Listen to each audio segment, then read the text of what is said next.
Okay, there is continuing interest between the candidate and the company past the first interview. The second interview is set. It is time to check references. When do you do them? Always, when there's continuing interest between the candidate and the company. Always do them. Don't get lazy. If the company says they're going to do them, you do them too. Aren't you curious about what the company is going to hear? I would be. Now, references can be used to overcome questions or objections that arise during the first interview. For instance, let's say that his employer says, we like him, but this position requires management ability, and his last 3 positions have been hands-on engineering positions. Well, we're going to go back to his references and ask about management ability, about initiative, about leadership, because that's their questions. We want to overcome questions or objections that arise during the first interview. Now, ideally, references will validate the candidate's ability to do the job. They will reinforce the company's impression of this candidate's ability to do this job. So the question should actually be different. You see, most recruiters don't do references properly. They ask questions on a form, and the questions say, what were the dates of employment? How much did he earn? Did he ever show up late for work? Was he a drinker, a gambler, a murderer? Well, we don't need to know that. We don't need to ask those questions. The questions that we want to ask should be designed to validate his ability to do the job. If he's a drinker or a gambler or a murderer, it is going to come out on those references, I assure you. Now, let's say the employer says we like him. They have no question. They have no objection. Then we're going to use those references just to reinforce their impression of his ability to do the job by talking to his references and saying, do you think he can do the job? Would you hire him to do this job? What did he do at your company that demonstrated his ability to do this job? Customize those references based on what the employer needs to know. Now, there is too much of a tendency on the part of recruiters to characterize references as good or bad. I often hear a recruiter saying, you know, I've got 4 good references and 1 bad one, and I don't know what to do with the bad one. Well, if you talk to that recruiter, you discover that he has a reference from an employer who worked with him 5 years ago who says he had a personality conflict with someone at the plant. That is not necessarily a bad reference. You should not characterize references on behalf of the employer. Check all references all the time. Always give them to the employer and let them draw their own conclusions. You know, if they're fabulous references, they can only help. If they're average references, as 90% of them are, they can neither help nor hurt. And if they're lousy references, then you have an obligation to give them to the employer. Don't characterize. Example, 5 years ago, I got job orders for 2 marketing managers from one of our client companies, East Coast and West Coast marketing managers for a microwave antenna company. The positions were $80K positions with bonuses that put them up over $100,000. I put my West Coast electronics marketing guy on these spots, and he filled the first one in about 2 weeks. Then he went to work on the East Coast position, and he was moaning and groaning for the first 2 days. I said, what's the matter, Paul? He said, well, this East Coast position was in a facility that was 100 miles from any place. It was in a real backwater in New Jersey. There was nothing within 100 miles of there but rivers, woods, and this facility. And he needed a real sharp pinstripe marketing guy. Well, I said, hang in there. He did. I checked in with him a week later. I said, how's it going? He said, great, problem solved. I said, well, tell me about it. He said, I found a guy who is 6'2", eyes are blue. He's a genius. He comes to work like a house on fire. I said, great, 6'2", eyes are blue, huh? How'd you find that out? He's in California, candidate's in New Jersey. How'd you find that out? Oh, the candidate told me. I said, the candidate told you he's 6'2", eyes are blue? He said, yeah. I said, tell me more about him, Paul. He said, well, he's worked at 5 great companies. Worked at Procter & Gamble, General Mills, Colgate-Palmolive. He reeled off 5 terrific companies. I said, gee, that's wonderful. How old is the guy? He's 27 years old. And he's available right now. I said, Paul, have you checked his references? Paul said, no, I don't need to. I've already presented him to the company. They're going to make him an offer. They love him. They say he's 6'2", eyes of blue. He's a genius. He comes to work like a house on fire. I said, Paul, check his references. You know that's part of the service that we provide. Well, Paul did. He went and he checked his references and came back in about an hour just as white as a sheet. And I said, what's the matter, Paul? And he said, well, I just spoke to his three previous employers, three most recent employers, and they all said the guy is 6'2", eyes of blue, he's a genius, he comes to work like a house on fire. And then at the end of 9 months, something snaps. He starts showing up late if he shows up at all, and after a year, he was gone. I got the same story from 3 employers.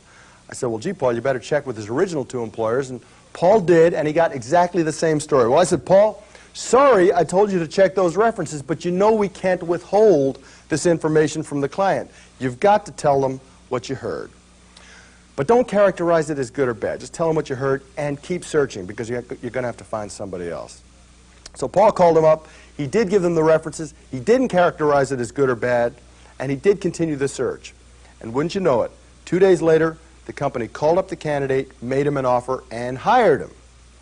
Well, after about 3 weeks, I just couldn't stand it anymore. I had to know why. And I called up the president, who was a casual acquaintance of mine, a guy named Larry, and I said, Larry, you got to tell me, why did you hire him? We didn't think the references were that good. And Larry said, Tony, no, the references were not that good. But you didn't check references on us, did you? And I said, no, why? He said, the position stinks. Said, we've been through 4 people in the last year. We haven't been able to keep a person in this position for longer than 4 months. It is a real bad spot. We're thrilled to death to get him. The guy wound up going to work there and staying there for a year, which is 4 times as long as anybody had ever had the position before. The point of this is that one person's turkey is another person's hero. If we had done those references early enough, we would have yanked this guy right out of the process. And yet here he was, the perfect candidate for that position, and they were thrilled to death to get him. Don't make decisions on behalf of the employer. Check the references and let them make the decision. Another reference story to show you how how references can influence deals in ways that you would never expect ahead of time. You guys know what corn nuts are? It's a snack food. 10 years ago, I was doing a search for the corn nuts plant in the Bay Area of San Francisco, and I found 5 snack food and confection guys. To make a long story short, one guy was going back for his 3rd interview, a guy named Arnold, to get his offer. I knew what the number was. He knew what the number was. He was going in to get and take the offer. So Arnold went in. He called me after the 3rd interview, and he said, Tony, I didn't get the offer. I said, well, let me find out what happened, Arnold. And I called the board member I was dealing with and said, what happened to Arnold's offer? And he said, oh, don't worry. Mix up in communications. Get Arnold back in here next Tuesday. We'll make him the offer. So Arnold went back in next Tuesday, told to expect an offer, ready to take the offer. And he called me after the interview, and he said, Tony, they didn't make me an offer. And he was real upset, real upset. I said, Arnold, let me find out what happened. I called the board member, what happened to Arnold's offer? And he said, no excuses, no excuses. Get Arnold back in here next Tuesday. We'll make the offer. So Arnold went back in next Tuesday for his 5th interview, told to expect the offer, ready to take the offer, and he called me from the interview. And he said, Tony, they don't have the offer ready. I said, Arnold, let me find out what's happening. I called the board member. Where's Arnold's offer? And he says, oh, we have it. I said, great. He said, but we're not ready to give it to him yet. I said, why not?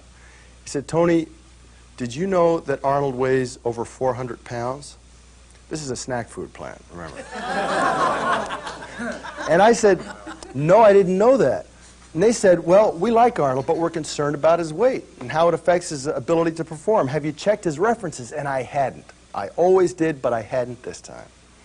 I said, keep him busy. I'll do it right now. I called up his 3 previous employers, which were all chocolate factories up in the Bay Area. And I said, I understand that Arnold is heavy. Does it affect his ability to do the job? And they all said, no, Arnold is a good food man, light on his feet, he's a good manager. One guy cracked. He said, Arnold likes to eat the profits. He samples off the line. But they all gave me great references. And I went back to the company and I said, okay, here are the references. The board member said, all right, based on that, we will make Arnold an offer right now. But Tony, one more thing. We want you to sign a piece of paper saying that if Arnold dies in the next year, you will replace him for free. Now, I just finished telling you this morning that I don't like 30-day guarantees. I had never heard the word guarantee used in connection with this business 10 years ago, so I said, sure, go ahead and send me the piece of paper. And they did, and I signed it. And last time I checked, last year, 9 years later, Arnold was still there crunching corn nuts. But the moral of this story is this. Time kills all deals. It kills all deals. Because I hadn't checked those references, this deal was dragging on and on. They could have had a walk-in, they could have had an internal referral, and I would have lost this one. You see, I always used to ask my references, what does the guy look like? Because I never used to meet my candidates. I worked long distance all the time. Check references. But of course, what's the further irony? The further irony is that if I had checked the references early, I never would have sent Arnold in, ever. I would have decided this guy can't possibly do the job, and they'd never hired him, and I would have found somebody else. Don't play God. Don't make decisions on behalf of the employer. Find them what they say they want, check those references, give the whole kit and caboodle to the employer, and let him make his own decision. Now, still under the heading of references, I want to discuss something called lost wages litigation. There's a whole new body of law called lost wages litigation, which is affecting our ability to get references. Let me describe it anecdotally. Ampex comes to me and says, Tony, we need a bookkeeper. So I go and find Susie. I present Susie to Ampex. Ampex says, yes, we like her. Check references on her. So she gives me the name of 5 references. While I'm checking references on her, Ampex interviews Mary, likes her, and makes her an offer. Now Susie decides that maybe it was her references that prevented her from getting this job. Now, the day that we can no longer protect the identities or protect the people who give us references, we won't be able to get references anymore. You see, we can get them now because we can get Susie to name references for us, and we can use our own networks to get backdoor references. Companies don't give references. They just don't give them anymore because of lost wages litigation. And they're advising a lot of their employees not even to give off-the-record references. We can still get them. But the day that Susie starts filing suit against Roger for giving her a bad reference, we will not be able to get references anymore. Protect the people who give you references. Now, still, on this matter of references, I have one more point I want to make here, and it has to do with letters of recommendation. Somebody gave me an article from a West Coast newspaper. I think it's a riot, and it really proves the point. I want to read it to you. It's called How to Recommend Nerd, Avoid Lawsuit. If you were considering an applicant for employment and received a letter of recommendation that said, in my opinion, you will be very fortunate to get this person to work for you, would you hire the person, turn him away, or ask the writer for more details? The only sensible answer is the last, because, as a moment's scrutiny makes clear, the letter just as aptly describes a lazy employee as a valuable one. I'll read the sentence again. In my opinion, you will be very fortunate to get this person to work for you. The sentence is an example of a technique developed by Robert J. Thornton, a professor of economics at Lehigh University. Thornton calls his technique LIAR, L-I-A-R, for lexicon of inconspicuously ambiguous recommendations. He says, there must be 1 million people out there suffering from the problem of how to write a letter of recommendation for a person who isn't really qualified. The problem is worsened, Thornton points out, in a society where people have become quick to sue and where, of late, the courts have opened employment records to litigious employees looking for ammunition. Now, liar letters, whether perceived correctly or not, are virtually litigation-proof, Thornton says. To describe a candidate who is hopelessly incompetent, Thornton would have you write, I most enthusiastically recommend this candidate with no qualifications whatsoever. To describe a candidate who is so unproductive that the job would be better left unfilled, he suggests, I can assure you that no person would be better for the job. To describe a candidate who is not worth further consideration, I would urge you to waste no time making this candidate an offer of employment. With a little practice, it is a game anyone can learn to play. To describe a candidate about whom nothing can be praised. I cannot say enough to honestly recommend this person for employment. Or it would be impossible to accurately describe the candidate's qualifications. The point is, read your letters of recommendation real carefully these days, folks, because often they're not worth the paper that they are printed on. We have checked references. Second interview is coming up tomorrow. It is time to prepare the candidate and the company for the second interview. The key questions in second interview prep are to the candidate. If the employer makes you an offer of, anybody remember what number Charlie has closed at? What number? 42. He came out and closed himself at 42, remember? If the employer makes you an offer of $42,000 tomorrow, are you prepared to accept, and when would you like to start? If the employer makes you an offer of $42K tomorrow, are you prepared to accept? What is the range of acceptable answers to that question? Yes. Yes, we know that in the safety of this room, don't we? But when we get on that phone and start asking the candidate, are you prepared to accept tomorrow, he doesn't always say yes, does he? He starts saying things like, well, I'd like to think about it, or I have another offer. Actually, sometimes he has another offer and he doesn't tell us he has that other offer. We'll get there in a second. But he starts saying things like, I want to think about it. Well, let me back up for a second. It is your role as the broker of this placement to make sure that the candidate has done all his thinking before that offer comes out. By the time we get to this stage, that thinking should be done. There should be nothing left to think about. So that when you say, if that company makes you an offer of $42,000, remember, you've been asking them all along, what are you prepared to accept? 43, 42, he's closed at 42. Company makes you an offer of $42,000 tomorrow, you're prepared to take it. Yes. Company makes you an offer of $42,000 tomorrow, you're prepared to take it. Well, I'm going to need a week to think about it. Great. We'll put the offering interview off for a week. Do not let the offer be extended to a candidate who is not prepared to accept it. That offer is currency. It spends, but it can't spend when it's in the possession of somebody who's neither accepting nor rejecting it. It's on ice. It's in suspended animation. Make sure that when that candidate gets the offer, he is ready to take it, and don't let him get it until then. Now, Tony, come on, this is real life. Isn't it reasonable to let that candidate think about it for a little while? Well, what's a little while, guys? What's a little while? Is a little while 4 days? No, that's not reasonable at all. Is a little while an hour? Yeah, that's reasonable. Is it reasonable for the candidate to go out to dinner with his wife tonight and discuss it one last time? Sure. Bring it in tomorrow morning and sign it? Sure. Is it reasonable for the candidate to hold on to it for 2 days? I don't think so. Why does he need to hold on to it? What does he need to think about for 2 days that he hasn't thought about already? No, that candidate should be ready to take that offer. But we say to the candidate, offer comes out tomorrow at 42, are you ready to take it? He says, yes. Good. Let's move on to the company. John, are you prepared to extend an offer tomorrow of $46,000? And if Charlie takes it, when would you like him to start? Now, remember, that employer has been telling us if the two group VPs like him, he's the finalist, two group VPs like him, will send him home with the offer. So we know what their plan is. Now, it's the night before the offering interview. We say, John, if the two group VPs like him tomorrow, you're going to send him home with an offer?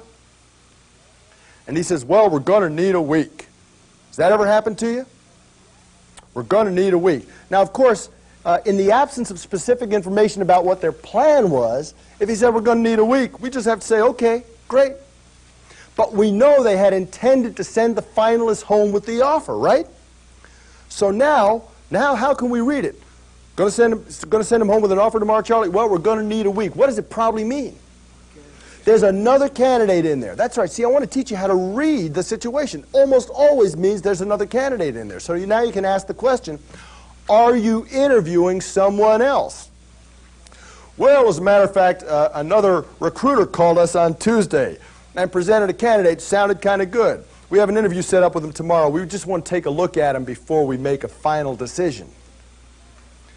Which is why it always drives me nuts to hear a recruiter say, it's too late for me to get involved in this search. They already have someone they want to make an offer to. What better time to get involved in a search than when they're in a decision-making mode and they have a point of reference, a standard for comparison. I wish I could get involved in every search at the finish line. You'd be able to get instant feedback, get your deals put together fast all the time. That's the best time to get involved in a deal. Think how many of your own deals have been blown to bits at the last minute by some other recruiter's candidate. I wish we could get involved in every search at the last minute. So John says, yeah, we're going to see somebody else. Let's take the next scenario. We say, John, you're prepared to extend an offer tomorrow, $46,000, and if he accepts, when would you like him to start? And John says, well, if the two group VPs like him tomorrow, we're going to make him an offer, but we can't have it ready by tomorrow. It's going to take us a few days to get it written. Has that ever happened to you? Now, I don't want to disillusion the new guys here, but some companies are just a little flaky, and they just can't get it done. Now, here's where a recruiter with influence is going to make things happen. See, a recruiter with influence, a recruiter who has a real strong client relationship, is going to march into that client. He's going to pull people off the phone. He's going to get people out of meetings. He's going to find out where the log jam is. He's going to go right there and blow it to pieces. He's going to get that offer moving. Going to get it signed off. See, that's what an influential recruiter can do. He can make things happen. That's his job, to make things happen. Some recruiters take the role of bystander, of observer, of good guy, of commentator. That is not the role of a recruiter. The role of a recruiter is to get in there and make the hire happen. That's what the company's paying him for. And if that means moving people along, pulling people out of meetings, getting the offer signed off, so be it. You know, we recruiters are always telling our candidates, be decisive, show them what you're made of. When they make that offer, take it, take it, take it, take it. Same thing applies to the companies.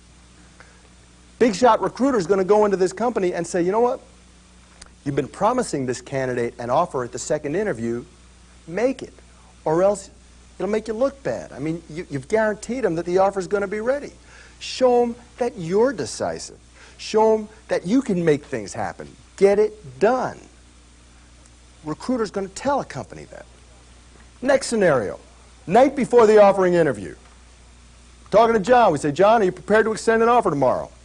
John says, if the two group VPs like him, we are going to send him home with an offer tomorrow. All right? Charlie's prepared to take it. They're prepared to extend it. Should we let that interview take place? Yes! You bet! You bet! All right, so the second interview takes place tomorrow. Charlie calls us after the second interview, and the key questions in second interview debrief of candidate are, Charlie, did they make you an offer? How much is it? Did you accept it? When would you like to start? Key questions in second interview debrief of the company are, did you extend an offer? How much is it?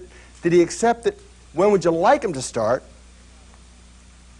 And there is an infinite variety of combinations of answers to those questions, and they constitute the subject of closing.